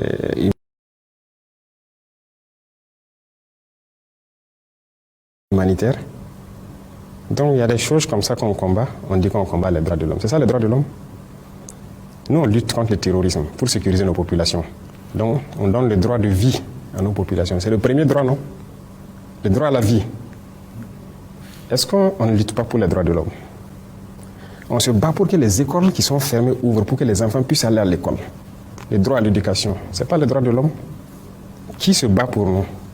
Qui nous aide? Ces mêmes gens qui pillent tous les jours que les droits de l'homme, personne ne nous a donné une seule cartouche pour lutter contre le terrorisme qui tue nos enfants, pour lutter contre le terrorisme qui ferme nos écoles, qui détruisent nos écoles. Ça veut dire que les terroristes luttent contre les droits de l'homme, nous on lutte pour les droits de l'homme, et eux, ils encouragent les terroristes. Qui luttent contre les droits de l'homme? C'est eux qui le disent. Et je vous parlais tout de suite de certaines choses qui se passent en Europe et tout. Mais c'est là-bas qu'ils luttent contre les droits de l'homme. Sinon, ici, les droits de l'homme existent. Et retenez quelque chose, les droits de l'homme viennent d'Afrique. Hein. Ça ne vient pas d'ailleurs. Ça vient d'Afrique et d'Afrique de l'Ouest ici. Les premières chartes qui parlaient des droits de l'homme, c'était ici, dans la Confédération AES, plus précisément au Mali. La charte de Kouroukanfouga. Kouroukanfouga. Donc les droits de l'homme étaient connus par les Africains. On était bien organisés, une société bien organisée, chacun avec ses droits, même les droits des femmes. C'est en Afrique que les droits des femmes existaient. Ailleurs, ça n'existait pas. Et c'est eux là qui peuvent nous parler des droits des femmes ou des droits de l'homme. Ils ne connaissent aucun droit. Qui parle des droits de l'homme? Qui a bombardé les enfants en Libye tués? Qui bombarde les enfants un peu partout, largue les bombes sans distinction, tuer des enfants et trucs? C'est ça les droits de l'homme? C'est pas ce que nous on fait. Nous on lutte pour la vie de nos populations. On les protège. Nos soldats meurent pour les protéger. Et on fait tout pour ouvrir nos écoles, pour les éduquer. On fait tout pour subventionner nos paysans, faire l'agriculture pour qu'ils mangent à leur faim. On fait tout pour creuser des forêts pour que les gens aient l'eau potable. Qui lutte contre les droits de l'homme? C'est eux. Ils n'ont aucun respect des droits de l'homme. Et les VDP accusés de graves violations, où sont les investigations promises? Ceux qui disent que les VDP sont accusés de graves violations, ils ont présenté quelles preuves? Nous-mêmes, qui avons pris des VDP dans certains actes, ils sont en prison. Ces VDP-là sont en prison. Et ils savent où ils sont. Et nous avons dit, quiconque... Ça, c'est pas quelqu'un... Écoutez, nous sommes majeurs. Hein. Nous sommes majeurs. Il ne faut pas que quelqu'un va nous voir comme des sous-hommes. Nous savons ce que nous faisons. Et c'est cette mentalité aussi qui est dangereuse. Parce que souvent, certains dirigeants en Occident et trucs là voient les Africains comme des sous-hommes. Et donc, ils viennent ici comme si ils doivent nous apprendre des choses. Je vous ai dit que le droit à la vie, c'est nous, on enseigne ça au reste du monde. Personne ne nous enseigne ça. Donc, c'est vrai qu'il y a eu quelques petits problèmes avec certains VDP. Il y en a qui ont fait des bavures et autres. Ils sont en prison. C'est sans état d'âme avec ça. Maintenant, tout ce qu'ils disent là, ils ont eu quelle preuve? Rien. C'est nous, quand les gens nous accusent, on fait les investigations. Et très souvent, on part trouver que c'est ce qu'on appelle la perfidie. Les terroristes, ils viennent, ils font des massacres dans des endroits, avec souvent nos tenues. Même souvent, on dit que c'est l'armée. Et puis ils partent. Ils sont venus dans les tenues de l'armée. Oui, mais ce n'est pas nous. Ils mettent nos drapeaux, tous nos insignes, et puis ils viennent faire. Et les terroristes publient des vidéos de ça. Mais pourquoi ils ne nous voient pas? Les terroristes publient sur les réseaux sociaux des vidéos où ils sont dans nos tenues, dans nos accoutrements et tout. Ils partent faire des actions. Et puis après, ils filent nous donner à ces gens, à ces individus-là pour dire que ce sont des forces armées. Ils sont bien au courant parce que c'est eux-mêmes qui partent là-bas. Comment ils ont fait pour avoir le canal avec les terroristes pour avoir des images? Comment ils font? Et il y a des gens même qui ont le culot de nous dire qu'ils ont filmé. Je me rappelle une fois, une ONG qui, par image satellite, ils ont vu des Maliens en train de commettre les forces maliennes en train de commettre des exactions. Ils n'ont même pas honte. Et ils n'ont pas l'intelligence de savoir que ce qu'ils disent n'est pas bien. Pourquoi je dis n'ont pas l'intelligence? C'est parce qu'ils voient le noir toujours comme un sous-homme. Sinon, si vous avez la capacité d'avoir des satellites pour voir des forces en train de commettre des exactions, mais vous n'avez pas de capacité d'avoir des satellites pour voir les terroristes. Vous nous insultez alors. Ici, tout notre combat, c'est pour la survie de nos populations et leur sécurité. Et on vit bien. On vit bien, on est en bonne harmonie. Sinon, bon, on ne pourrait pas aller où on veut. Et voilà, on ne pourrait pas agir. Et vous pouvez vous balader au Burkina. Hein. Vous pouvez aller partout où vous voulez. Vous allez voir ce qui change au Burkina, qu'est-ce que les populations apprécient de notre révolution et tout. Et ça vous fera beaucoup de bien.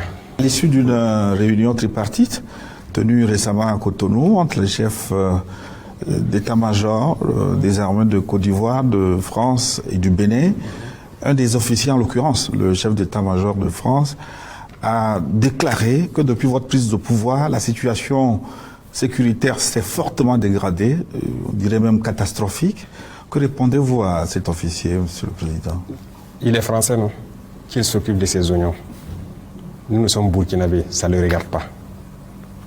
Il faut qu'il comprenne ça. Tout ce que moi j'ai dit, quand quelqu'un parle de nos pays, c'est une insulte pour nous.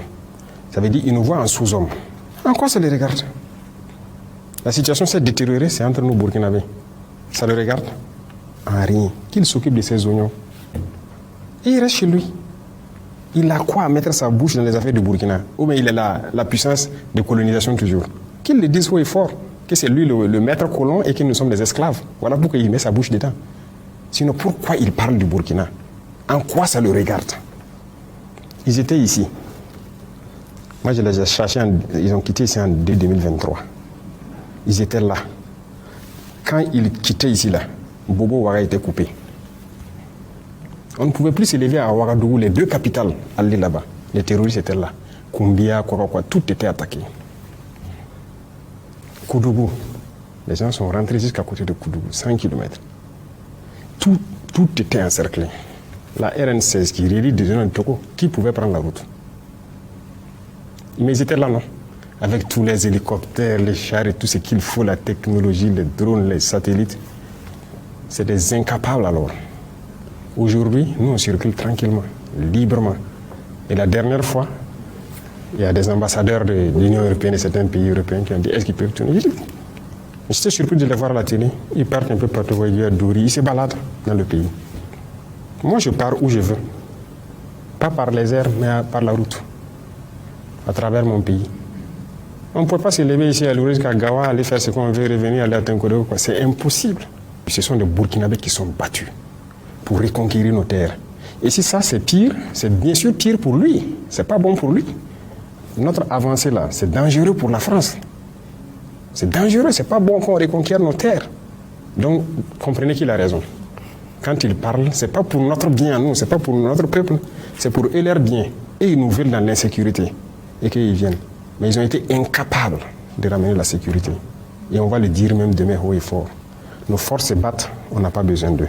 Qu'ils s'occupent de leurs problèmes. Et bon, nous aussi, voilà. La Russie a-t-elle été efficace pour vous aider à lutter contre le terrorisme? Alors, il faut que les gens comprennent quelque chose. C'est vrai que le président russe même a souhaité tout ce qu'on veut comme aide en matière de lutte contre le terrorisme. Qu'il veut que, si on veut que l'envoi de tout, pourquoi? Pour nous aider à combattre et tout. Mais moi, je dis quelque chose, nous sommes des Burkinabés. Personne ne viendra se battre pour nous. Ça, c'est intrinsèque à nous, Burkinabés.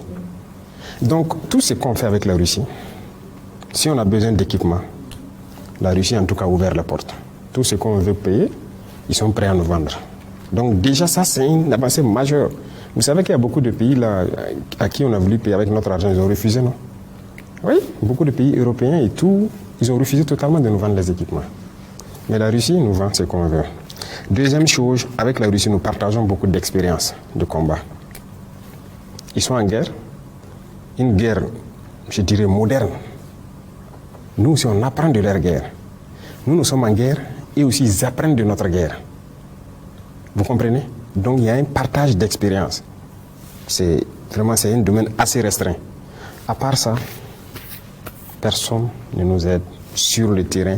Ce sont les soldats burkinabés qui se battent, qui reconquièrent nos terres et qui continuent de progresser. Personne ne sait comment ça avance. Même la formation, on se forme entre nous. Personne ne forme l'armée burkinabé. Voilà. Parce que nous avons un concept, j'aime le dire aux gens, je le dis tout de suite. Vous, les Européens et autres, vos armées là, est-ce que c'est Dieu qui est venu vous montrer comment on fait la guerre? Est-ce que vous êtes plus intelligents que nous? Non, on a le même cerveau. Donc nous aussi, on va développer la guerre avec notre guerre que nous avons. Personne ne vient nous former. Et personne ne sait faire mieux cette guerre que nous. Ça, je peux vous le dire. Si des armées européennes viennent ici affronter les terroristes dans nos conditions, ils vont mourir. C'est nous qui connaissons cette guerre, c'est nous qui la menons, c'est nous qui nous formons à faire cette guerre. Et il faut que les Africains arrêtent de croire que, comme si Dieu a envoyé un Messie pour apprendre aux autres comment faire la guerre, et c'est eux qui doivent venir nous apprendre. Pourquoi? On peut payer un équipement chez vous, qui est technologique, vous venez nous apprendre à utiliser l'équipement. Après ça, vous partez. C'est ce qui se passe avec les Russes, les Chinois, les Turcs, vous voyez, des drones, certains équipements avancés. Quand on paye, ils viennent, mais c'est généralement quelques mois, ils nous apprennent à utiliser l'équipement, et puis après ça, le contrat est fini, chacun rentre chez lui. Mais sur le champ de bataille, c'est burkinabé. Ce sont nos terres, et c'est nous, on va se battre pour nos terres. C'est ça la logique. Je vois, Monsieur le Président, mais plus de 60% de Burkina Faso, soit la majorité du pays, est contrôlée par des djihadistes. Cette approche fonctionne-t-elle? Qui a dit ça, hein? C'est vérité. Ah oui. C'est les femmes. Après ici, vous prenez partout où vous voulez sur la carte. En ligne, print, là? en ligne. En ligne? En ligne, vérité, le fait. Peut-être regarder des informations sur Internet. Ah oui.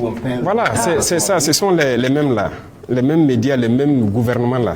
Ils peignent le Burkina en rouge. Ça, c'est faux. Mais moi, je suis le chef de l'État. Ou bien, tout de suite, on vient de discuter les tentatives d'assassinat et tout. Citer une ville. Il y a juste quelques villes que je n'ai pas encore visitées. Moi, je pars partout. Et tout le monde part partout. Donc, au nord, il y avait une bande qui était sous contrôle. Je viens de dire, les forces sont jusqu'à Pétékoli aujourd'hui. À l'est, à la frontière vers le Bénin, nos forces ont pris Nadiagou il y a 1 ou 2 semaines. À l'instant, là, ils sont à Pognou, à côté de chez vous. C'est où on ne peut pas partir. C'est du mensonge. Ils mentent. Tout est archi faux. Si c'était tel que vous le dites, on fait le tour du Faso ici, non? On roule, non? À vélo, non? On organise nos événements, non? Il y en a même qui disaient la dernière fois que Djibo a disparu, Djibo est tombé. Pendant le même temps, il y avait compétition de football à Djibo qui a été clôturée il y a quelques jours. Ils mentent. L'art de mentir, c'est dans les médias occidentaux. Beaucoup de ces médias mainstream, comme j'aime dire, ils ne font que mentir pour vous vendre de fausses informations et croire que tout va mal. Au contraire, beaucoup de choses vont bien ici. Notre économie se porte très bien, on se porte mieux dans notre combat et on avance. Donc, ce que vous lisez sur Internet, attention. La Russie vous aide-t-elle à gérer votre image en ligne? Pourquoi? Moi, je n'ai pas besoin de ça. Les Africains le font déjà. Beaucoup de vos populations en Europe le font déjà. En Amérique, un peu partout. Vous pensez que tous ces gens-là, c'est nous, on peut les aider, les payer ou quelque chose? Non. Je pense que les gens ont vu notre combat. Ils ont compris notre combat.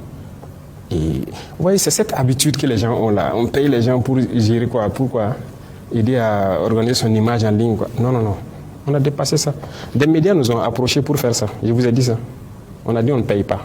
On ne fait pas. Allez-y gâter notre image. Ils le font, non? Jeune Afrique, RFI, quoi.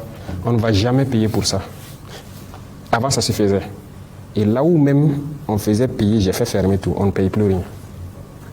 Parce que vous avez une société d'État, ils les font prendre des actions dans leurs médias. Action dans un média, ce n'est pas un retour. Vous investissez. J'ai fait arrêter tout. C'est lui qui vient n'a qu'à salir notre image. Nous, nos populations savent ce qu'on fait. Les Africains savent ce qu'on fait. Les populations qui veulent d'un monde juste, à travers partout dans le monde, savent ce qu'on fait. Donc, à l'initiative, les gens parlent de ce qu'on fait de bien.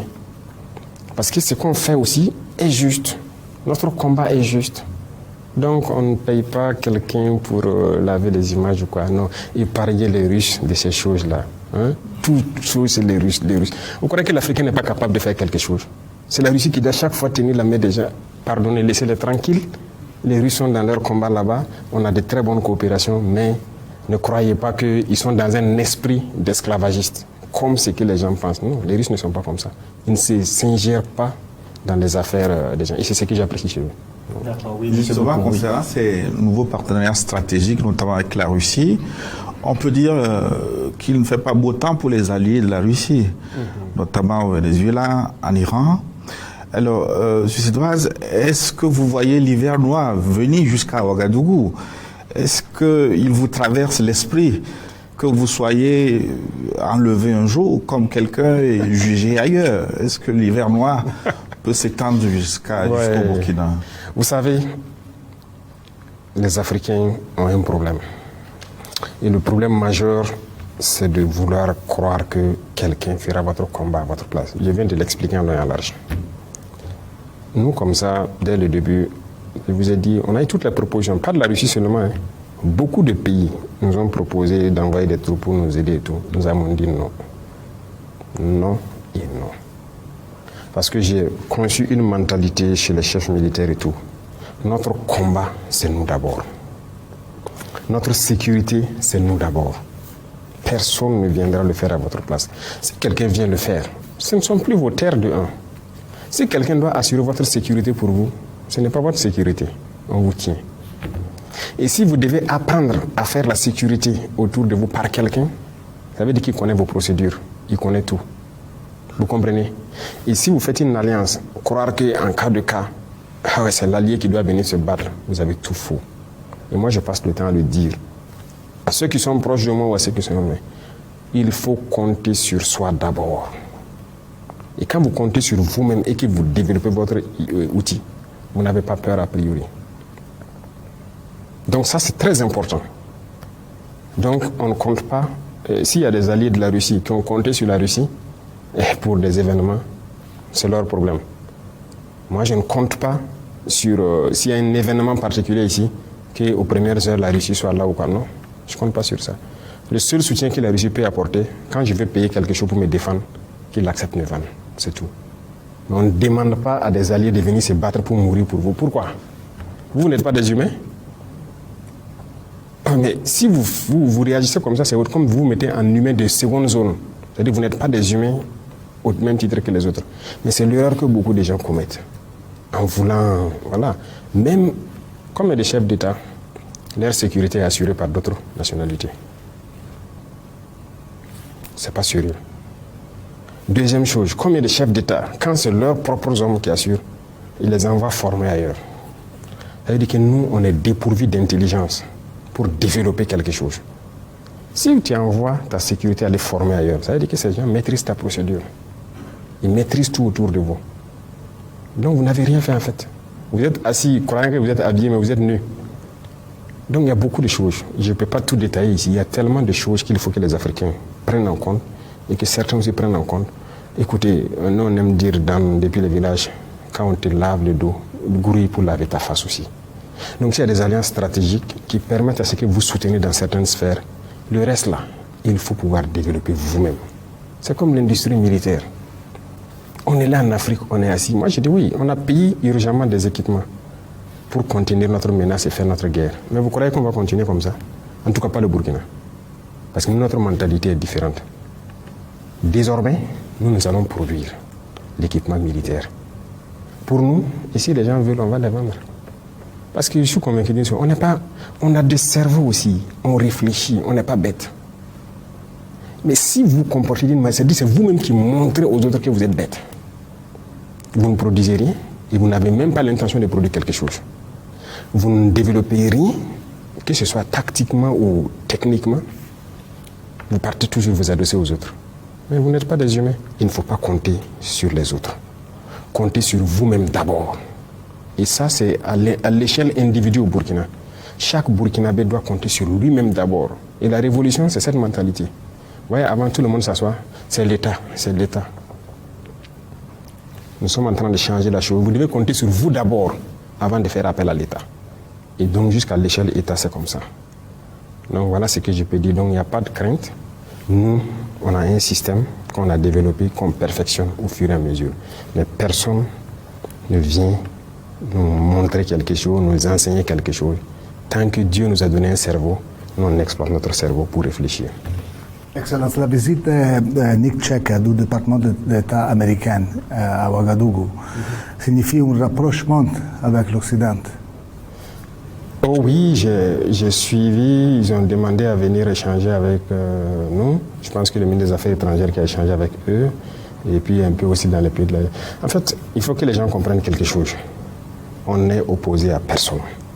On n'est pas contre quelqu'un, mais on est contre celui qui ne nous respecte pas et qui ne veut pas accepter notre souveraineté, notre indépendance. Si, même aujourd'hui la France n'est pas notre ennemi. C'est comme j'ai dit, les dirigeants français ont une politique. Sinon, le peuple français, combien de Français nous soutiennent? Combien de Français, même dans les médias dont elle parle qu'on paye pour laver les yeux? Non, combien d'influenceurs ou c'est quoi, français, font des vidéos? Voilà ceux qui sont sur les réseaux sociaux qui font les vidéos là, pour nous soutenir. Ils sont nombreux. Ils sont très nombreux, je les salue au passage. On ne les connaît même pas. Ils voient notre combat. Quiconque veut coopérer avec nous, il n'y a pas de problème. Mais quand vous venez, si vous venez et que vous voulez nous montrer que vous êtes supérieur à nous, c'est terminé. Vous repartez. Mais si vous avez compris et que vous devez venir traiter d'égal à égal, d'homme à homme, il n'y a pas de problème. On peut parler affaires. Tout le monde fait des affaires dans le monde. Mais imaginez, vous venez. Ok, je veux votre or. On va vous donner 10%, nous on prend le reste. Au Burkina, ça ne marche plus. Si vous venez, on discute. Vous apportez quoi? Ok. Nous, la ressource nous appartient à 100%. Mais en fonction de ce que vous apportez, on peut évaluer et puis dire, bon, on vous donne 40%, ou bien 45%, ou à la rigueur 50%. Et on les quitte. Et ça, c'est une discussion. Mais si vous ne voulez pas, vous venez avec dans l'esprit que bon, ce sont des nègres, on va prendre ce qu'on veut. Ça ne marche pas. Donc, quiconque veut travailler, veut faire des affaires au Burkina, vous venez avec l'esprit sain, on va le faire. Même si demain, les entrepreneurs français pensent qu'ils peuvent investir au Burkina, ils n'ont qu'à venir. Mais s'il vient avec l'esprit de maître, il vient pour traiter avec des esclaves, on va le mettre dehors et c'est terminé. Mais si vous venez et que vous voulez traiter intelligemment, sans arrière-pensée, on discute, le contrat est clair. Si vous ressortez du contrat, on vous dit de rentrer chez vous. C'est le respect de notre souveraineté, de notre indépendance. Ça, c'est très important. Pourquoi pensez-vous que les jeunes vous aiment autant? Pourquoi je pense que les jeunes m'aiment autant? C'est ce que je ne sais pas moi. Moi, je ne peux pas juger ça. Si les jeunes m'aiment, c'est dû peut-être à notre idéologie qu'on développe. Vous prenez le côté santé. Nous sommes en train d'équiper nos hôpitaux de toutes les technologies possibles. Les coûts de soins ont drastiquement baissé, mais les jeunes vont aimer ou pas. Les médicaments, les prix ont baissé, ça n'a rien à voir avec la sous-région, même en Europe. Vous prenez le domaine des infrastructures. On est en train de construire nos routes nous-mêmes. Les jeunes gagnent de l'emploi, parce que l'agence Faso Mewo emploie des milliers de jeunes burkinabés. Les jeunes aiment ou pas. Tous les pays peuvent faire la même chose. Dans le domaine de l'agriculture, nous avons donné les moyens, nous avons payé des milliers de tracteurs qui cultivent gratuitement les champs de beaucoup de paysans. Et quand c'est des grands champs, c'est subventionné. Tous les pays veulent voir ça ou pas. On produit, cette année on a fait une production record. Depuis que le Burkina existe, on n'a jamais produit comme ça. Mais c'est positif ou pas? Tout le monde va manger à sa faim. Le pouvoir d'achat augmente. On est en train de créer des industries pour transformer nos matières premières. Les jeunes aiment ou pas? Les jeunes seront employés et pour faire fonctionner l'usine, mais aussi dans la mécanique et tout ça. Alors, on prend le domaine du transport et tout. Même les transports urbains, on a vu qu'on était très loin. On a décidé pour une phase de faire payer au moins 500 autobus qui vont transporter les gens. Ça veut dire que beaucoup de gens qui n'arrivaient pas à se déplacer vont pouvoir se déplacer. Et ça fait de l'emploi. Pour 500 autobus, rien que les machinistes, vous avez 1000 personnes qui sont employées. C'est bien ou c'est pas bien? Donc, dans tous les domaines, nous sommes en train d'évoluer. C'est ce que les jeunes voient de positif qu'ils apprécient. Et moi, j'apprécie cela. Ce n'est pas moi, ma personne qui les aime, c'est l'idéologie qu'ils aiment. Et c'est cette idéologie peut-être qu'ils veulent que ça soit dupliqué un peu partout pour les permettre de vivre dignement. Voilà. Quand on prend l'éducation, nous sommes en train de construire des amphis pour nos universités. Regardez comment nos étudiants, le retard que nous... C'est terrible. Si vous voyez comment les étudiants étaient, on a créé des centres universitaires partout, mais aucun amphi. Ils se baladent comme ça dans les villes. Mais aujourd'hui, nous sommes en train de construire des amphithéâtres un peu partout pour les donner un peu de dignité. Bientôt, ce sont les cités universitaires parce qu'ils ne savent même pas où se loger. Il y en a qui dorment à terre dans les universités. Il faut qu'on les aide à se loger. Les restaurants universitaires, il faut qu'on les aide à pouvoir manger. C'est bien ou c'est pas bien? Pour les écoles, les enfants et tout. Les enfants, souvent, ils n'ont même pas d'école. Aujourd'hui, nous avons pris des modèles et nous sommes en train de construire des bâtiments à niveau, bien faits, avec des classes de taille bien réduites. Sinon, vous partez dans des salles, 100 et quelques, 200 et quelques. Est-ce qu'ils peuvent enseigner? Ils peuvent vraiment travailler. L'enseignant même souffre dedans. On est en train de tout réadapter pour ramener les effectifs, faire des classes aux normes et tout, donner tous les outils nécessaires. C'est bien ou c'est pas bien? Voilà ce que nous faisons. C'est le bien-être de notre population. Et partout au Burkina, les centres de santé, nous avons mis un projet en place. On a déjà construit près d'une 40aine. Et chaque année, ça va continuer. Et dans ces centres de santé, il y aura des médecins qui seront affectés. Pour que, il ne faut pas que quelqu'un ait une appendicite ou il a une fracture ou quelque chose, on ne peut pas l'opérer là-bas. Il faut l'envoyer en ville pour opérer. Moi, je me balade dans mon pays, je vois. J'ai été dans des villages, dans des chefs-lieux de province, à des centaines de kilomètres de Ouagadougou, où quand une femme est enceinte, ça fait 9 mois. Chaque fois qu'elle doit faire un examen échographie, on doit l'amener à Ouagadougou. Moi, je suis contre ça. Donc, je mets en place des échographes là-bas. On améliore le plateau. C'est bien ou c'est pas bien? On a recruté les médecins.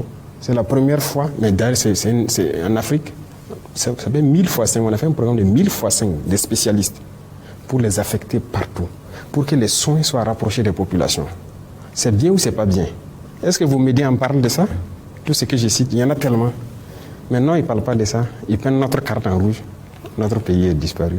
Rien ne va ici. Tout. Vous comprenez maintenant pourquoi j'ai dit que, en fait, il y a la liberté ici, il y a tout ici. Mais ils ne veulent pas ça. Comme ça, on s'épanouit. Ce n'est pas bien, ils ne veulent pas ça. Donc, il faut salir notre image. Sinon, vous pouvez vous balader. Tout ce que j'ai dit, c'est vérifiable. Voilà. Et ça, c'est ce que la jeunesse veut voir. Et c'est ce qu'on est en train de faire. Camarade président, certainement que si vous êtes adulé par les jeunes, ce que vous incarnez pour une grande partie de cette jeunesse africaine, un espoir de dignité, de réveil. Alors, l'espoir peut aussi engendrer une impatience immense. Alors, quel message de vérité adressez-vous à ces jeunes qui vous regardent depuis Bobo, Zignare, Kaya, Lomé, Bamako, Dakar ou Abidjan, et qui attendent que l'Afrique de votre génération soit enfin celle des résultats, camarade président?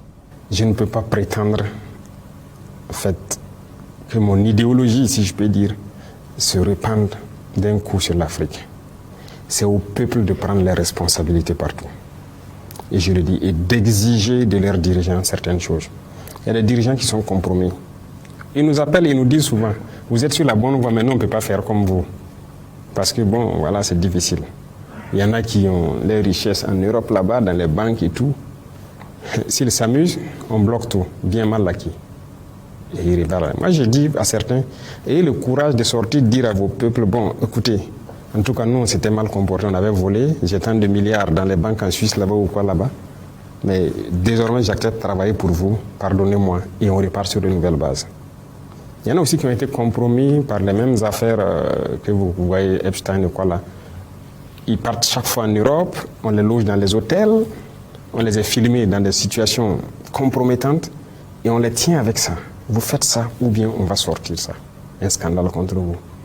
Hey, ayez le courage de dire à vos populations, bon, en tout cas, moi j'ai merdé, mais pardonnez-moi, tout homme merde.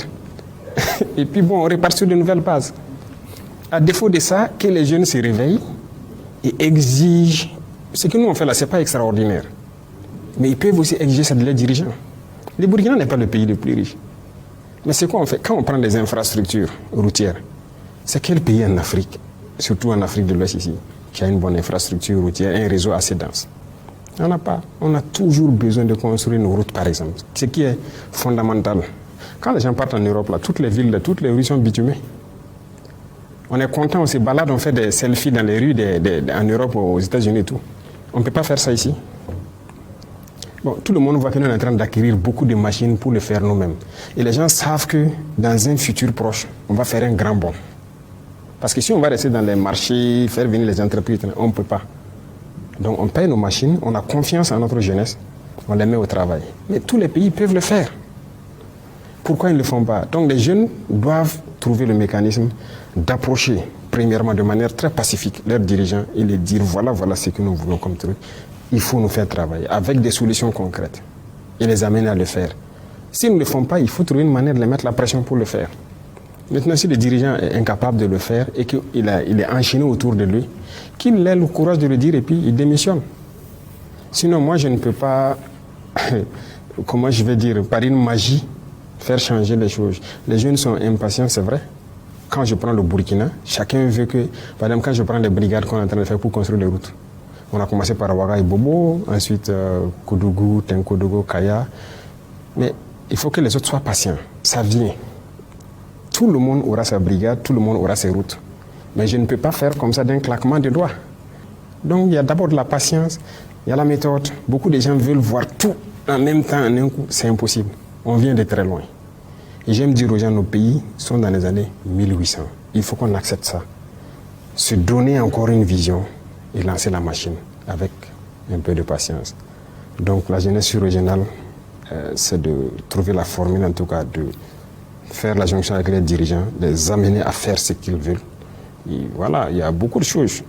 Ce que nous on fait quand on nationalise certaines unités industrielles, les gens ne comprennent pas. Mais c'est un courage qu'il faut aussi. Au Burkina même, il y a des gens qui ne savaient pas, des unités industrielles qui existaient, il y en a qui ne savaient pas que ça n'appartenait pas au Burkina. C'est quand on a commencé à reprendre le contrôle un peu, que des intellectuels même se rendent compte que, donc cette unité-là n'appartenait pas au Burkina. Pourtant, ça ne nous appartient pas. Et c'est à la jeunesse de revendiquer que l'État reprenne ses responsabilités. Nous, on cultive le coton. C'est les autres qui fixent le prix du coton. Parce que même nos sociétés qui gèrent le coton et tout, ne nous appartenaient pas. Et aujourd'hui, on est en train de construire de grandes unités industrielles pour que si on prend le coton brut comme ça, jusqu'à la finition, c'est nous. Tout le monde peut le faire. Donc personne ne viendra nous fixer le prix du coton parce qu'on transforme. Au lieu de vendre le coton, nous on va vendre le fil, si vous voulez. Sinon on vend les tissus, si vous voulez. Le coton rentre dans les soins un peu partout, les compresses. On paye tout de l'extérieur. Mais c'est notre coton. L'Afrique peut le faire. Il y en a qui sont premiers producteurs de cacao, mais ce n'est pas eux qui fixent le prix du cacao. L'Afrique doit se réveiller. Et l'Afrique doit chercher la connaissance et se réveiller. Et chercher la connaissance, c'est chercher à savoir beaucoup de choses sur notre vie, notre identité. Et quitter l'ignorance. Et c'est à ce seul prix que nous allons redevenir nous-mêmes, nous développer. Et maintenant, que les gens nous voient aussi comme des humains. Sinon, pour l'instant, je suis au regret de le dire, il y a des États africains, leur manière de faire et tout ce qu'il y a, on ne peut pas nous respecter. C'est pas possible. Donc voilà un peu ce que je peux dire à cette jeunesse, que ce soit burkinabé ou africaine. Il faut qu'on se réveille. C'est possible. C'est possible. Croyons en nous. C'est possible. Tout le monde a un cerveau. Tout le monde peut faire au-delà de ce que vous faites. Vous êtes journaliste. Si vous puisez bien dans votre tête, vous pouvez être un ingénieur mécanicien peut-être. Vous pouvez être un ingénieur électricien. Moi, je suis convaincu d'une chose. Dieu a donné la capacité à tout le monde. Et il ne peut pas être figé sur une seule chose. On peut faire beaucoup de choses. Et c'est ce que j'essaie de booster au sein de la jeunesse. Je rencontre beaucoup de jeunes. Et je les encourage à développer beaucoup de choses. C'est possible. On nous a endormis. Regardez les réseaux sociaux. C'est ça qu'on nous a servi. On dort. Réveillons-nous. Oui, Monsieur le Président, l'Afrique doit se réveiller, vous venez de le dire. Le Burkina Faso est peut-être sur le chemin, justement, 1 an après la proclamation de la révolution progressiste populaire. Quelle adresse vous avez donc à l'endroit de cette jeunesse dont on vient de parler et du peuple burkinabé dans son entièreté? Alors, je reviens sur certains mots encore. Il faut que les Africains arrêtent de se leurrer. La démocratie telle qu'on nous l'a dit ne développe pas. C'est faux. Tous les peuples sont passés par une révolution avant d'arriver à la démocratie. Et comme je dis aux gens, si on se met en tête que nous sommes dans les années 1800 par rapport aux pays développés, il faut une vraie révolution. Révolution dans le comportement, c'est-à-dire le mind, révolution industrielle, révolution dans tous les secteurs pour essayer de créer et devenir nous-mêmes, pour rattraper ce retard. Sinon, la démocratie telle qu'on nous flatte, vous voyez beaucoup de nos intellectuels qui ont été à l'école, démocratie, ils ne savent même pas ce que c'est.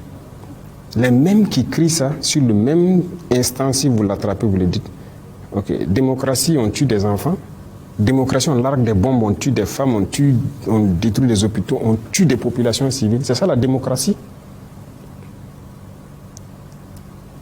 Ils font comme s'ils ne voient pas ça. Là, ils ont les yeux fermés. Il faut que les jeunes Africains comprennent que c'est faux. Cette notion de démocratie, elle est fausse. C'est juste un bâton que les gens tiennent et ils le sortent contre les Africains et certains peuples. C'est tout. Donc, il faut oublier la notion de démocratie. Il faut prendre l'esprit révolutionnaire. révolutionner nos vies. Et l'esprit révolutionnaire, ça demande beaucoup de sacrifices. Parce que comme je l'ai dit, les mentalités ont été détruites. Regardez, dans certains pays en Afrique, les jeunes ne peuvent même pas s'asseoir, parler du sérieux de l'avenir de leur pays. Tout ce qu'on sait faire, ouais, les histoires de buzz sur les réseaux sociaux, c'est ce qui intéresse. Les futilités. Il faut qu'on quitte cela. Je dis souvent, quand je sors, il faut que les jeunes reviennent à la science. On ne peut pas continuer d'avoir une jeunesse, c'est faire de la comédie, faire des futilités sur les réseaux sociaux et danser au hasard, je ne sais pas quoi. Ça ne va nous mener nulle part. Et quand vous regardez les soi-disant influenceurs ou quoi, ceux qui font les vidéos, qui font ces conneries-là, c'est-à-dire il est là, ou bien une fille, elle est là, elle danse seulement, c'est là-bas qu'on suit. C'est des millions de vues. Mais un jeune qui est assis, qui est en train de montrer comment un engrenage peut être fabriqué ou quoi, la mécanique ou bien comment un truc de médecine, un outil, il n'est pas écouté. Là-bas, vous n'allez rien trouver. On ne regarde même pas ces pages-là. Ou bien un jeune qui conscientise, qui fait des vidéos pour éveiller les consciences, très peu suivi. Mais l'Afrique ne peut pas s'en sortir comme ça. Je suis désolé. Si on continue comme ça, on restera esclave pour toujours. Ce sont des vérités. D'autres vont dire même qu'un chef d'État ne doit pas dire ça, c'est cru, ces trucs. Ces mêmes intellectuels-là, demandez-les. Ils sont allés faire l'école de chef d'État là où? Pour dire ce que le chef d'État doit faire ou ce que l'État doit faire, ce que l'État ne doit pas faire. Croyons en nous.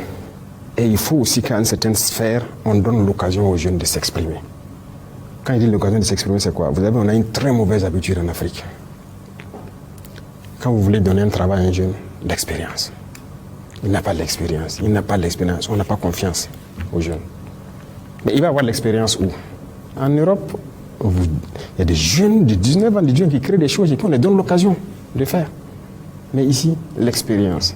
La dernière fois, j'ai taquiné, je disais à un ministre, parce que dans nos procédures de marché ici, j'ai fait supprimer le marché similaire, c'est-à-dire c'est l'expérience du marché. Et si vous ne donnez pas l'occasion de faire le premier marché, comment est-ce qu'il va faire? Moi, j'ai fait supprimer ça, j'ai fait supprimer beaucoup de conditions. Il y a un ministre qui disait qu'il faut être prudent, c'est quoi.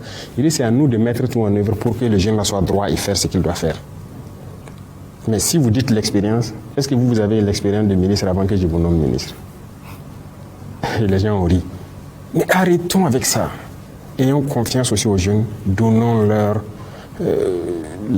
c'est-à-dire la chance de s'exprimer. Et ça, c'est important.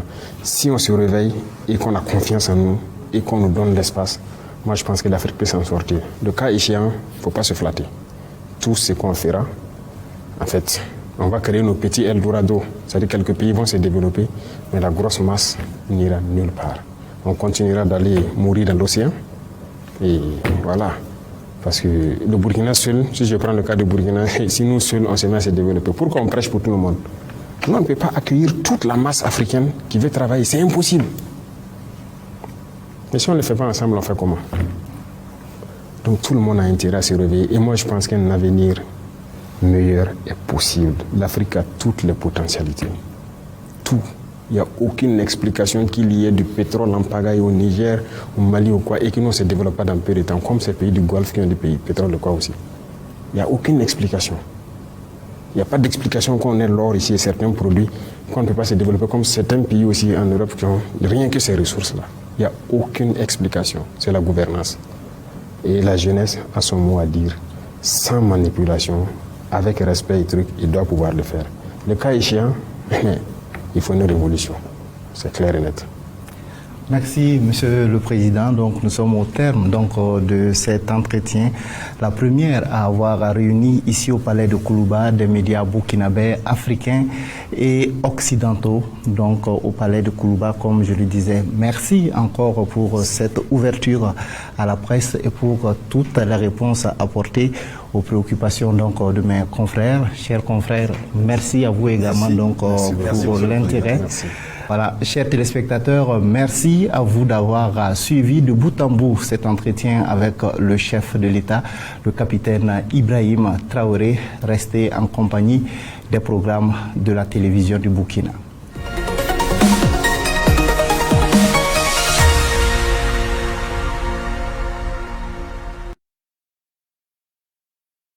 10